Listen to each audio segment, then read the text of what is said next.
Good morning, good students.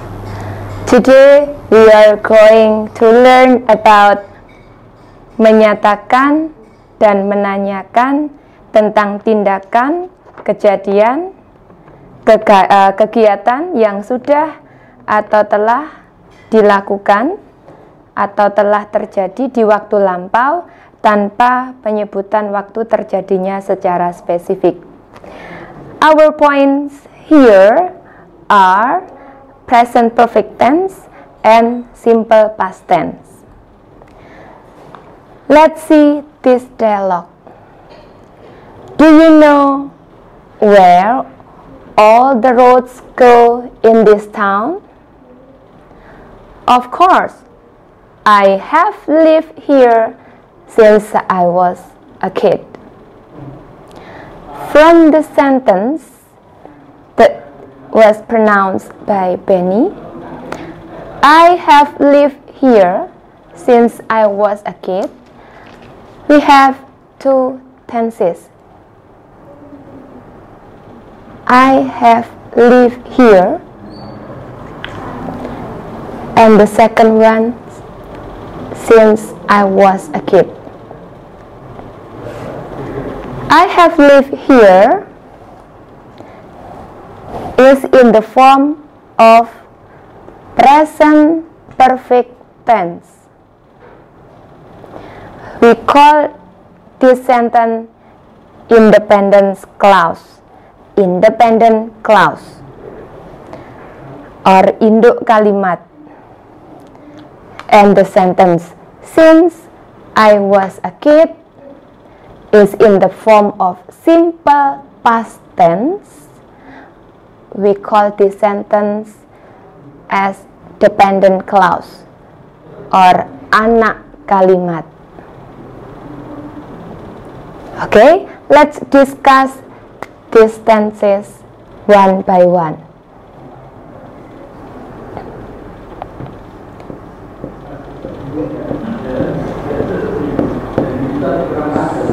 Present perfect tense is used to tell an action that has or has not been complete or happened and still relate with the present time. I repeat, it tells an action that has or has not completed or happened in the past, which still relate with the present time. The pattern for positive subject has or have plus verb 3.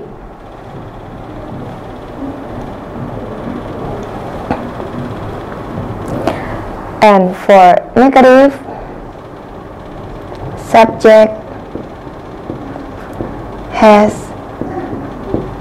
or have plus not plus verb 3. And for interrogative has, have, subject plus verb 3. For yes or no question. Has is used for singular subject. Have is used for plural subject. Has not or have not in bahasa means belum. Okay? We have the example.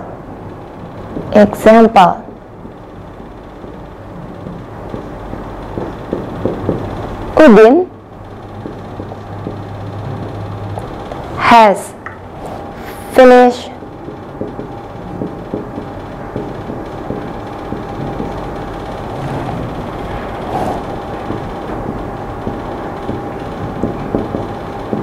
reading the chapter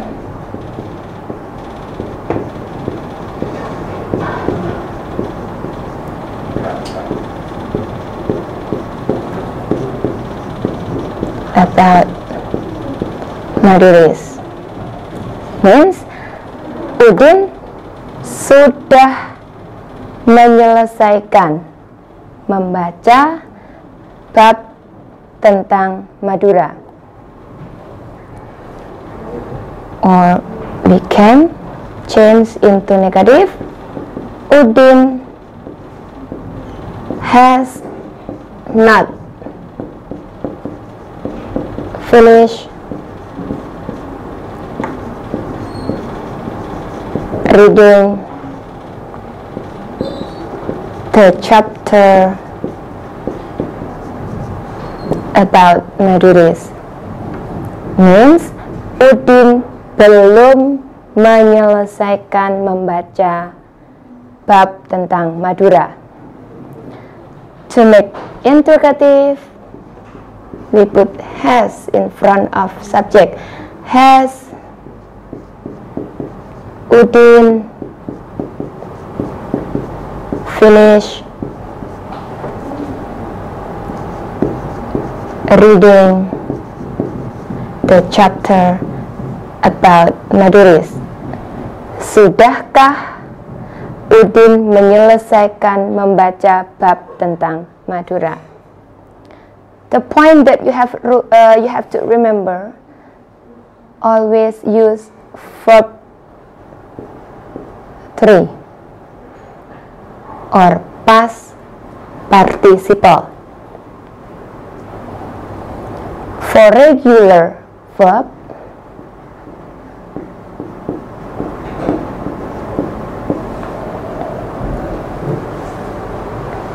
usually with ed.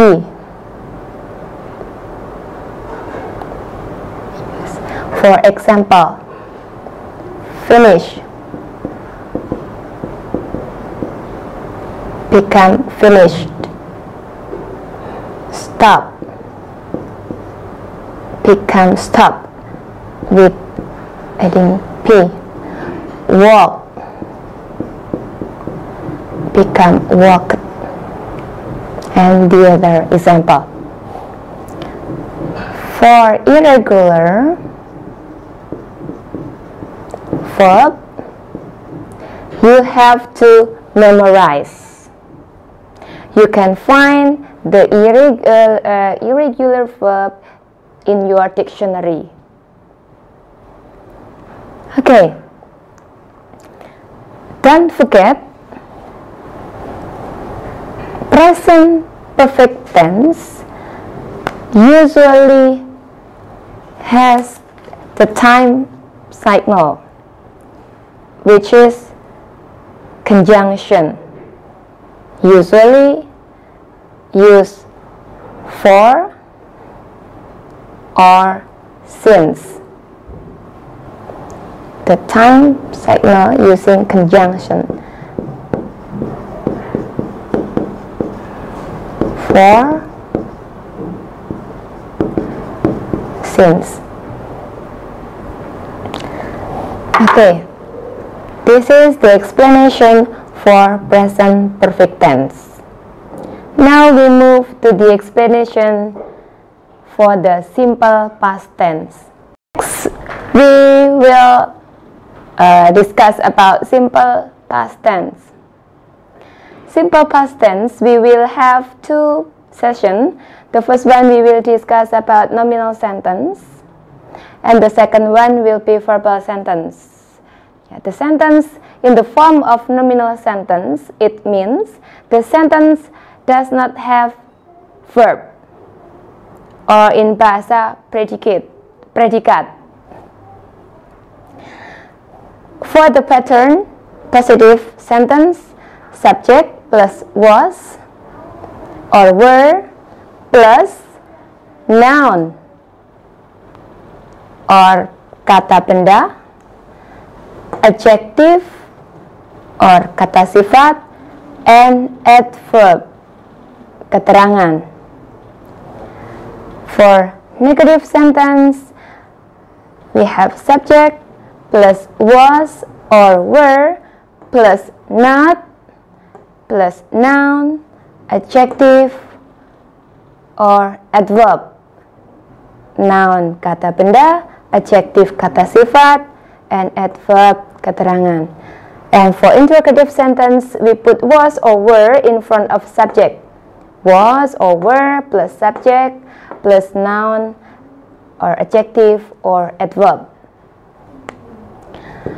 Okay, for the example, she was a child. She as subject, we use was because the subject is singular. Beside she, we still have he, it, or name of one person. After was, we have a child. A child in bahasa seorang anak. It is a noun. A child is a noun. So in bahasa mean dia perempuan adalah seorang anak. For negative, we have she was not a child anymore. She as subject, was not means tidak or bukan. A child, anak-anak anymore lagi. She was not a child anymore. Dia bukan seorang anak-anak lagi. And for interrogative sentence, we put was. Means apakah. Ya, was plus she as subject, a child, a noun. Apakah dia perempuan seorang anak-anak. Okay, you have to remember was and were. Was is used for singular subject and were is used for plural subject. Was untuk tunggal, subjek tunggal, and were for subjek jamak. Okay, that's all for nominal sentence. We move to verbal sentence. Verbal sentence means the sentence using verb. Kalimat dengan kata kerja. For the positive sentence, we have subject plus verb to. Remember, verb to. Verb in the form of past. Verb to. And negative, subject plus did not plus verb 1. Again, verb 1. Why we use verb 1? Because we have auxiliary verb did. Okay? We put verb 1 because we have auxiliary verb did. And did not means tidak. For interrogative sentence, we put did plus subject plus verb 1. Did plus subject plus verb 1. Again, using verb 1. Did here means apakah. For the example, positive, your father work in Samarinda. Would you please pay attention to the word work?